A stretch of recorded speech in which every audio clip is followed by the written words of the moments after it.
ഞാൻ കംബോഡിയയിൽ ചെന്നപ്പോഴേ ഈ കംബോഡിയയിൽ പോൾപോട്ട് കൊന്നൊടുക്കിയ 20 ലക്ഷം മനുഷ്യരുണ്ട്.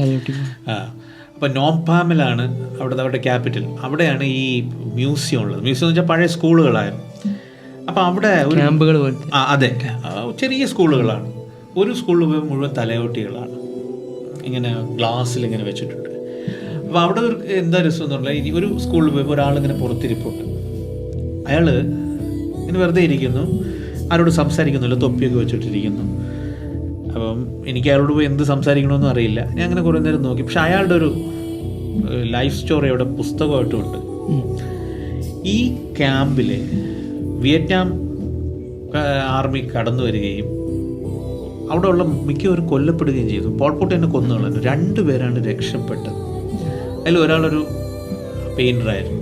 പോൾപോട്ട് ഏത് സമയത്താണ്? പോൾപോട്ട് 70കളിലാണ്, 1970കളിലാണ്. 4 വർഷം ഭരിച്ചിട്ടാണ് 20 ലക്ഷം പേരെ കൊന്നത്. പോൾപോട്ട് വരുന്ന കഥ. എന്നിട്ട് അയാൾ മരിച്ചത് 87ലാണ്. ജയിലിൽ കിടന്ന് ഇതാക്കി മരിച്ച, അസുഖം വന്ന് മരിച്ചതാണ്. ശിക്ഷ ആയിട്ടായാലും അസുഖം വന്ന് മരിച്ചതാണ് പോൾപോട്ട്. പക്ഷേ ഇയാൾ അവിടെ നമ്മുടെ ഫോട്ടോസ് കാണാം. ഫോട്ടോസ് എന്ന് വെച്ചാൽ നല്ല ബ്ലാക്ക് ആൻഡ് വൈറ്റിലെ കുറേ ഫോട്ടോസ് ഇങ്ങനെ നിരത്തി വെച്ചിട്ടുണ്ട്. ഇവരാരും ഒന്നും ജീവിച്ചിരിപ്പില്ല. കൊല്ലുന്നതിന് മുമ്പ് ഫോട്ടോ എടുക്കും.